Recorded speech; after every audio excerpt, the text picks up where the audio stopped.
Welcome to Career Practitioner Conversations. This podcast is presented by the National Career Development Association. Hello and welcome to the podcast. I'm Melissa Venable, NCDA Director of Professional Development, and this episode continues our 2025 DEI Symposium Series with a conversation about innovative strategies for creating identity-driven career readiness programming. I'm here with Dr. Jaime Grillo and Meaghan Murphy-Rennie from the Career Development Center at Mount Holyoke College, and Dr. Cheryl Love from the Career Center at the University of California, Riverside. Thank you all so much for being here. Thank you for having us, Dr. Venable. And once again, it's always an honor and a privilege to be able to continue the good work of the NCDA Diversity Initiative and Cultural Inclusion Committee. And we are now in the second year of doing a DEI Symposium podcast series highlighting the presenters from the symposium, the DEI Symposium that took place in Atlanta this summer. And so already been introduced. I'm Dr. Cheryl Love. I'm one of the career specialists at the University of California, Riverside.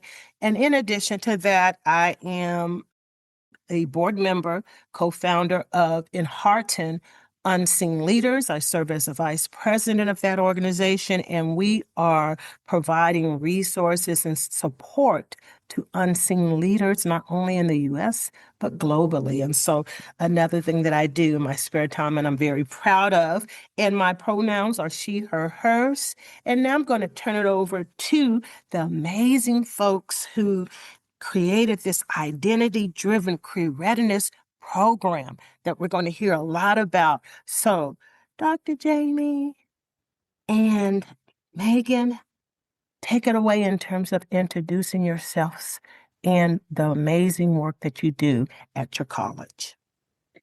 Thank you, Dr. Love. My name is Meaghan Murphy-Rennie. I use she, her pronouns, and I'm the Associate Director of External Relations and Career Specialist for students interested in business, finance, and consulting, and/or computer science and technology at Mount Holyoke College. I also work with alums on signature programming offered through the Career Development Center, such as the Career Connections Mentoring Program, the Internship and Research Orientation, and Sophomore Institute, all of which we'll be talking about today. I'm about to start my fourth year here at the college and previously worked within international education, primarily in study abroad, but also worked with our international student population. Thank you so much for having us today. My name is Jaime Grillo. I use she, her pronouns, and I am the Associate Vice President for Career Readiness. I am in my third year here at Mount Holyoke College. Before arriving at Mount Holyoke, I was at Hofstra Law School, St. John's University in Queens, New York, and Syracuse University.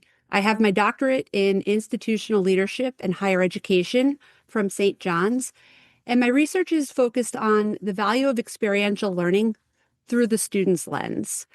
I have worked in a variety of roles on college campuses, and I'm grateful for the important work that we are doing in career centers across the country.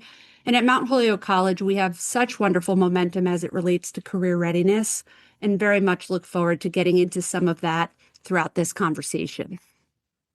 Wonderful, wonderful. You guys are social justice warriors, so I want to give you your props for the work that you are doing and the amazing career readiness program that we're going to learn some more about in this conversation. But before we get into the nuts and bolts of that career readiness program, tell us a little bit about Mount Holyoke College and the demographics of the institution. Sure. So Mount Holyoke College is a small liberal arts institution and considered a gender-diverse women's college. We are located in the Pioneer Valley of Western Massachusetts. And within the Pioneer Valley, there are 4 other institutions. And so we make up something called a 5-college consortium. The other colleges in the area are Amherst College, Smith College, Hampshire College, and UMass Amherst. I think it's an absolute gift to be in this area and have peers so close by, ranging from other liberal arts colleges, both coeducational and non, to a large public institution to network with and partner on a variety of events and programs. At Mount Holyoke College, we have a really special makeup of our student demographic with just under 2,200 students, a high majority of our students identify as LGBTQIA+. 1/5 of our students are international students, and just under 30% of our students are domestic students of color. A point of distinction about the Career Development Center at Mount Holyoke is our positionality on campus. We report through the Division of Enrollment Management alongside of admissions and student financial services. This reporting structure, I think, is important to mention as it allows us a unique opportunity to truly bookend the student experience, meeting with them very early on, as soon as they expressed an interest as prospects, all the way through being able to work with them throughout their time here on campus and continuing to work with them beyond the gates, which is what we like to say here, as they become alums. I have been so fortunate throughout my role here to lead through an inclusive lens and have the support to do so. So throughout this conversation, Meaghan and I are going to talk more about some of the inclusive programming and how we use both identity and industry interests to guide a student through their experiential learning journeys and through their career exploration.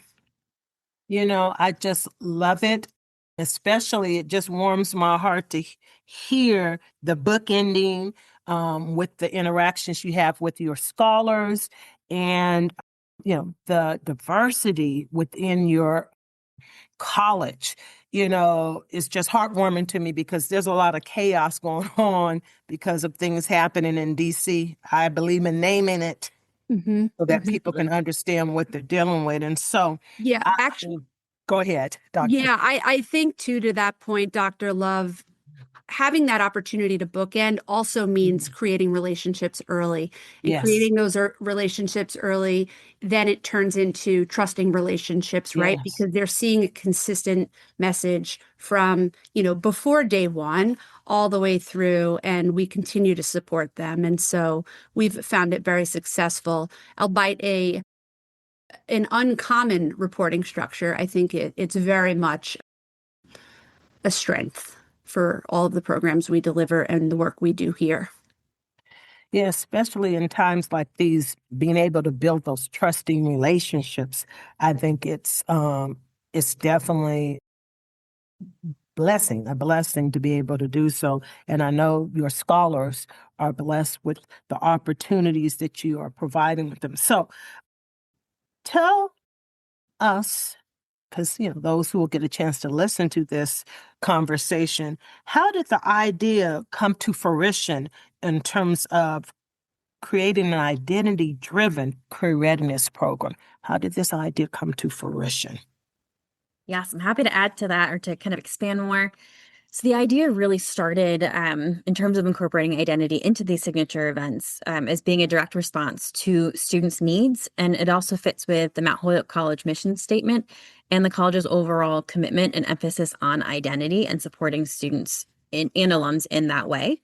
We first started with the Career Connections mentoring program back in the summer of 2024, and we launched in the fall of 2024. And the way that this program is structured is we do pair each student with an alum for one semester, and the student drives the experience. So they decide what they'd like to work on for that semester. And throughout the whole time of the program commitment, we've asked them to schedule a minimum of 3 individual sessions with their partner, and then also attend 2 virtual group sessions, one to kick off the program and then one to close the program. And so that continues that idea of the bookends, right? Of meeting them kind of at the beginning of the program and then at the end of the program. When we were researching mentoring programs in kind of that development piece, we did see a lot of programs that focused on matching students with alums based on industry interest or matching students with alums around a specific identity, such as first-generation college students. And so we wanted to do something a bit different with our program to align more with the Mount Holyoke College mission. So we gave students the opportunity to choose how they'd like to be matched. So they can self-select how they want to be matched first, whether that's by industry, identity, or the skills that they would like to work on throughout the semester. And if they happen to choose identity first, then they can choose up to 15 different identity groups from the list. And then we do our best to match them by that. And so those 15 identity groups are based around ethnicity, but we also have some that are college specific, such as our Francis Perkins Scholars, which are the non-traditional age student population. And then other identities such as having a visible or invisible disability, being an international student, a posse scholar, an athlete, a veteran, or a first generation college student. And what we found was that in our first year, 89 of the 113 students who participated, or about 79%, did request to be matched first by identity, which we were really excited to see. And that was something that has kind of carried through that whole time of just those conversations that have been happening. And then following the success of the mentoring program, we built that into other programs. So while identity has been always present in the career readiness programming, after the mentoring program, we became more intentional about how we incorporated it into 2 additional events. So the first of those would be Sophomore Institute. And so that event is a 3-day conference style event in January for sophomores, centered around the themes of reflecting, preparing, and connecting around their career readiness journey. And it's a mix of workshops, keynote speakers, alum panels, and virtual informational interviews, as well as a networking reception with alums too. And this past year, we had 126 students who participated and 207 alums who volunteered their time, which was fantastic to see. Regarding the focus on identity, students were sorted into cohorts based on their preferences for industry or identity. And so we had 15 industry groups and 2 identity groups, which were centered around those identifying as part of the LGBTQIA+ or BIPOC communities. And so the students who were sorted into those identity cohorts were given an additional opportunity to connect with alums who shared those identities over lunch and have kind of an informal conversation around whatever topics they wanted to bring up. We also offered 2 sessions during Sophomore Institute related to identity and values. An alum keynote called Your Career and Your Identities, and Values and Your Professional Self, led by a CDC staff member. And so these sessions were both highly rated by students in terms of the content that they got out of that session. And then what we found interesting was the BIPOC cohort actually ended up being the largest cohort, with students really wanting to join and be part of that community, which was really nice to see. And then for our third event, which was the internship and research orientation program. So this is a virtual 1-day conference style event that's required for students at Mount Holyoke who are receiving funding for low paid or unpaid summer internship or research experiences, or if they would choose to do or prefer to do an independent project. And so the way that event is structured, we offer a few sessions called career conversations that focus on remote work or making small talk. And then we have 17 alum panels, each with 3 to 4 alums on the panel. And so these included a panel called Secrets of Success, which had alums who have previously managed interns or entry-level workers talking about, how do you manage expectations in the workplace? And then we did offer 12 panels focused on industry insights. So, collection of alums focused on business, or a collection of alums focused on, museums, library, science, et cetera. And then the remaining 4 panels of those 17 are called community conversations. And that was something new that we added this year. And so each of those 4 panels had alums representing different kind of identities in the workplace. So they touched on disabilities, gender, race, and then of course the non-traditional age students in the workplace, and shared their experiences with students who shared those identities. Wow, I have to tell you that because I am involved with mentorship programs on my campus, but also through professional organizations and such. And I will tell you, I love the fact that you are giving the students the choice of how they want to be mentored. Because typically, mentorship is tied into industry interests. And I love the idea that you guys are implementing, where it's about students, one, being able to choose, and then also the identity piece. The other thing I have to say, you guys are doing something really great, because alumni, and we'll get to challenges later, but you guys have some kind of secret sauce, because you have some amazing numbers when it comes to alumni helping out your scholars. And I know that also makes a big difference too. And so that leads me to the next question. how does this work impact the campus? Because, you got alumni coming in at some really, I say, great numbers participating and helping, and students getting to be able to, beyond industry, connecting with folk through the identity lens. And so just curious, how does this work impact the campus?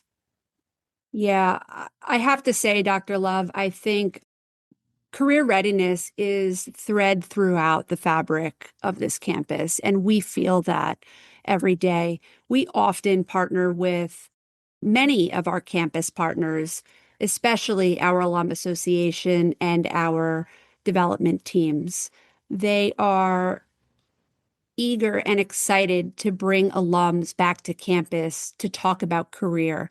And what better way for students to truly understand how to leverage and enhance a liberal arts education than talking with an alum and hearing about their pathway. And so we truly lean into the interdisciplinary nature of our students, and our alums are a true testament to that, living and working in being contributing members to society and the communities that they live, and are so eager to come back. So we are very fortunate. But ultimately, giving students an opportunity to choose between identity and industry, in some cases, we're able to provide them both. We're showing our students that we see them, that we hear them, and that we're committed, to leading through an inclusive lens. An important aspect of our work is to prepare students for their experiential journeys while also supporting the exploratory nature of their college and student experience. So, in any or many of the moments of time that we're in, students may feel identity is the more salient as it relates to their career preparedness, comfort, and confidence in their next steps. So our goal here in the Career Development Center is to help students learn, to help them to develop, right? And also to help them engage with a variety of industries of interest, graduate schools, professional schools, fellowships, project-based work, and many other things. And because we have such a collaborative and comprehensive structure of career readiness on campus here, we work really hard to engage our campus partners in ways that help us support that student success. So depending on the programming we're offering and the options, always continuing to raise up identity and industry as an integral to career preparation. Our hope is to allow our students then to feel more comfortable, more confident, and more prepared as they navigate their next steps and think about how they're entering a multi-generational and a multicultural workplace. I think inclusive and innovative programming, it's a foundation of our work on campus and beyond.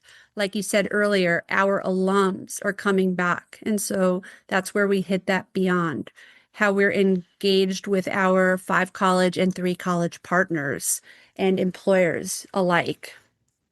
And like I've said earlier, and after hearing Meaghan's details on a variety of ways in which we've been able to enact such programming, we're fortunate to have that comprehensive program here on campus and show that true commitment to the students' career readiness.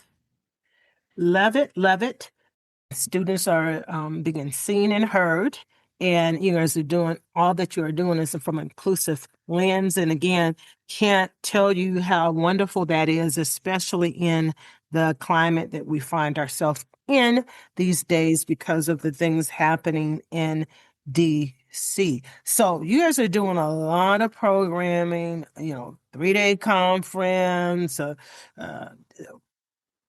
conversations with alumni, and this stuff doesn't just happen with the snap of a finger. I mean, there's some work, a lot of work behind it. So I want to honor that by saying, I know that you guys are doing a lot to make these amazing experiences for your scholars happen. So What are some of the challenges you've experienced this past year? Because I want to acknowledge that so people are listening and they're saying, hey, this is great, but don't want to use a rose-colored lens. So what were some of the challenges you experienced this past year as you were doing this amazing program for your scholars?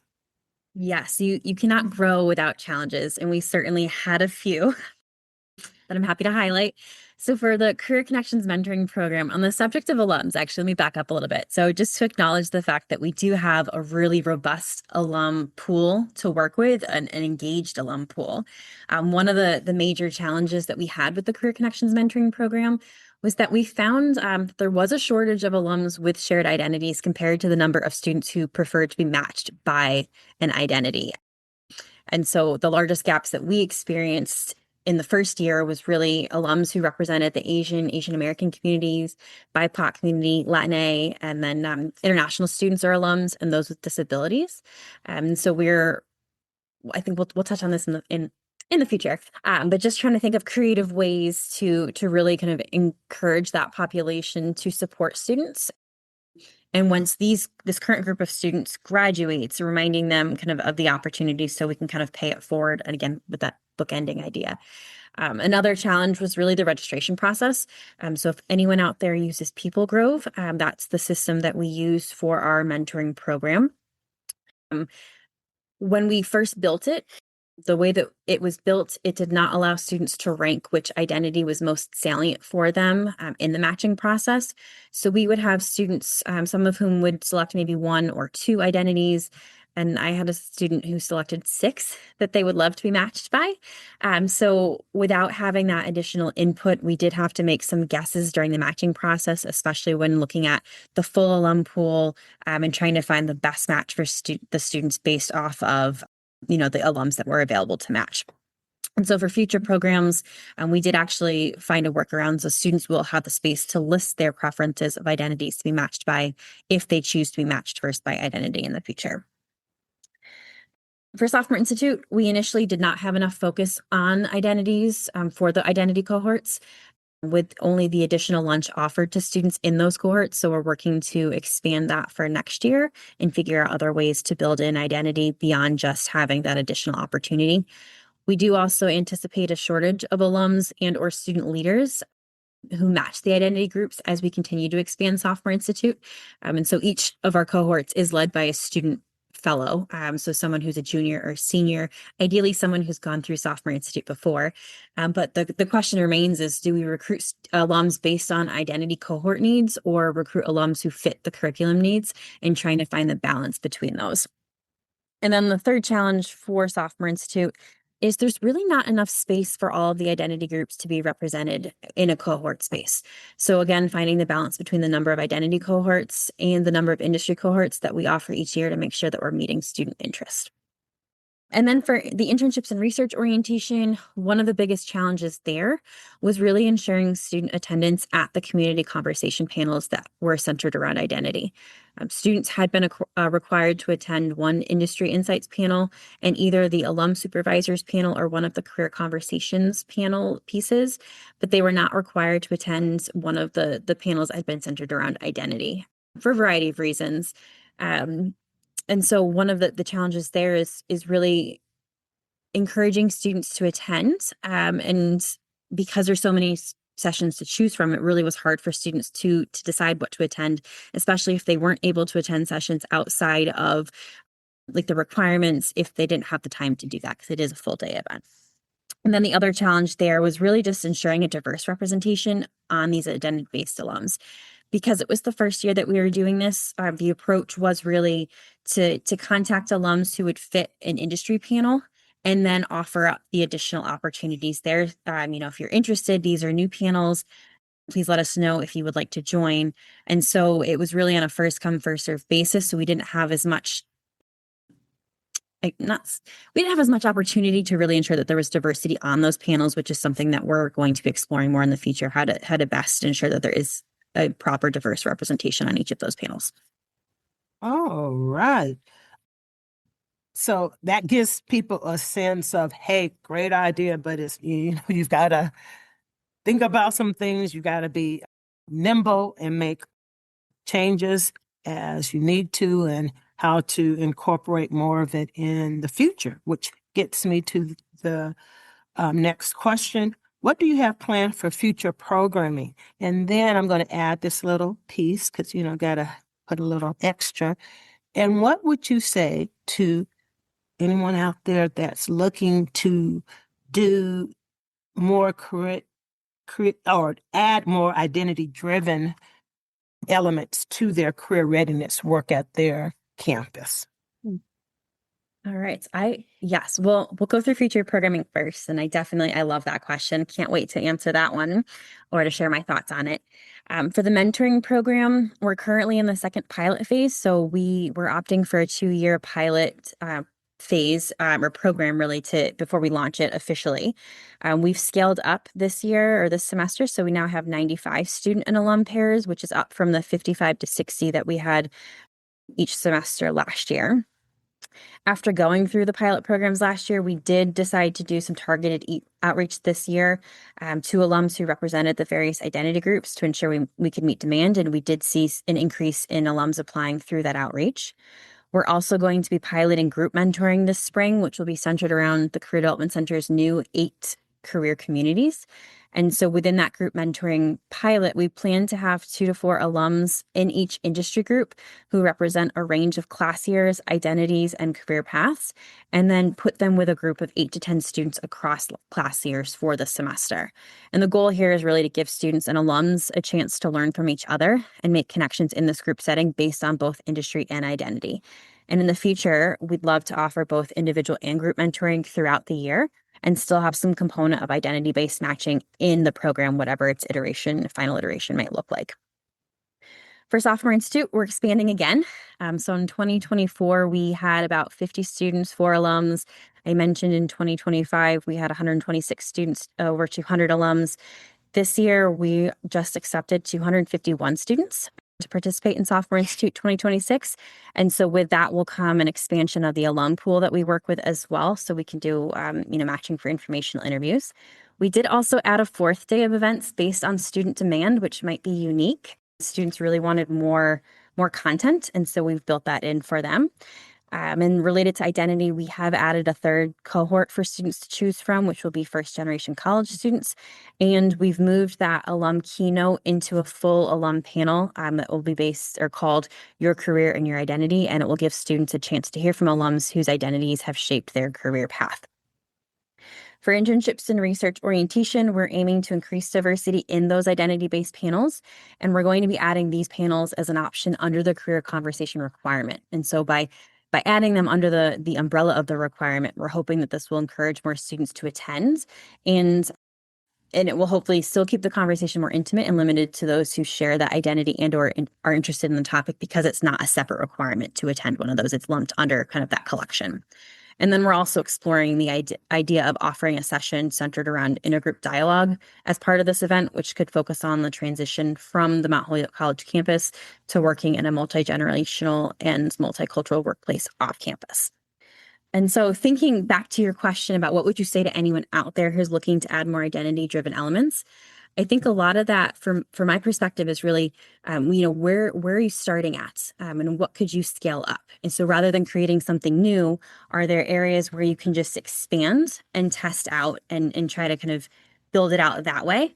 And I think one of the things about the programming that we did is, while it's part of the program, it's not necessarily the full focus of the program, and so there's an opportunity to kind of to still engage with identity-driven programming without it being shouted from the rooftops, and still serving the populations that you need to serve that are interested in the identity-based programming. Love it. Love it. Dr. Jaime, you want to add anything to that? And I'm going to run with that because, again, there's a mentorship program that I help to oversee where I'm at, and to add more elements of identity-driven career readiness to it. My mind is spinning. But Dr. Jaime, anything you want to add to what Meaghan has shared as it relates to giving people the idea of how they can add some of the wonderful things you guys are doing, implementing some of these things, even a small thing, to scale up and be more inclusive? Yeah. And in true collaborative form, Dr. Love, tap into us, and we're happy to share our resources and how we really thought through this process. It's interesting because we talk about mentoring programs, and many colleges have mentoring programs, and something that we're doing here and part of our thought process included, how are we going to make this mentoring program distinctive? And we really took a good look at our student body. And that would be what I encourage as step one, is to really think about the student demographic and, think about student organizations and hold a couple of focus groups with, student government and some key campus organizations that are identity based, and hear a little bit about what they might be interested in. And then, like Meaghan said, test it on something small. And if you have matching opportunities on campus, whether that's, through employer panels and or high top table networking events or mentoring programs, think about offering it as a offering and see where the chips fall right after that first go around. But I think digging into the student demographic and, hearing from them has gone a really long way for us, because they feel, like I said, heard, and they also feel valued, but also recognizing one of the greatest challenges for career centers, in my opinion, is how are we preparing students to enter this multi-generational workplace where they may be having, talk around the coffee pot in the morning or the water cooler with somebody generations ahead of them, right? With Right. perhaps even different understandings and beliefs. And so exposing students to this, which is why we think giving an opportunity to choose identity as more salient, because sometimes that's stressing a student more than Right. industry and skills, and allowing them to develop comfort around entering the workplace as XYZ identity and giving them that comfort will then allow them to fall into place and enact the skills that they have developed through their coursework, et cetera, and what has actually prepared them to do the job well. For sure. Some great tips, ladies, to encourage and inspire others to do some amazing things in their space, like you guys have done at Mount Holyoke College. Now, I could talk to you guys all day. We don't have all day though, so we will wrap it up. And so, final question for you all as we conclude our conversation today. What is your favorite thing about this work, about this identity-driven career readiness work? What's your favorite thing? Yeah, so for me, I really enjoy watching the connections happen live. So like during Sophomore Institute, watching students' faces light up when they see people that look like them, and then they can have the same conversation about identities, but also about the industry and having those shared connections. I also really appreciate the connections that have been made through the mentoring program. And one of my favorite moments so far came from one of our spring mentees. So she's from an East Asian country. She's interested in the environment and doing legal work, and was participating in the program while studying abroad in Geneva, Switzerland. And we were able to match her with an alum who was also from an East Asian country and who had also studied abroad in Geneva. And the student shared with me how much they really valued that partnership because of the shared lived experiences and their shared interests in the environment. And because of that mentor experience, they've now found opportunities in legal consulting, in environmental spaces, and in restoration ecological fieldwork jobs from the conversations that they had. And so that still puts a smile on my face when I think about that student. And, thinking again, right, bookends, I'm really excited for them. They're graduating this year. I'm excited for them to come back in a couple of years and just, share that information and be a resource for students either in the mentoring program or through one of the other events that we run on campus. Wow, amazing. Dr. Jaime? Gosh, this is a tough question because I truly love it all. This work fills my cup like it fills all of our cups, right? I just feel lucky. I feel energized by this work, by my fantastic team here in the Career Development Center, my colleagues across campus. But I would say a consistent throughout my career has been watching students explore, watching students grow, and watching them develop, right, on their during their time on campus, through their coursework, and how they so carefully and intentionally navigate their potential career interests and next steps, all the way through watching them cross the stage and celebrating them at commencement. I love attending commencement year over year. Another real reward for me is, I think, when we turn to our alums who were once in the same shoes, exploring their career interests as students, to engage with our current student body in a meaningful way. Pathway conversations are essential, which we all know. It's so essential to current students. And so hearing from our alums about how they got from point A to point B and all of their experiences in between, it's so valuable and something that really cannot be matched. I think Meaghan and I both feel very lucky to be where we are and have such incredible support across campus. And we just look forward to continuing to build upon this momentum. Well, I have truly learned so much from being in conversation with you all today. And I know those who will listen to the podcast will learn a lot and be inspired. And so I know in the meeting notes from this podcast, there'll be your contact information, because you already mentioned you're more than happy to collaborate with folks to help them do this good work where they're at, like you guys are doing at Mount Holyoke College. And so thank you all for being in conversation with me. Continue to do the amazing work that you guys are doing. And I look forward to being in conversation with you again real soon. Take care. Thank you so much.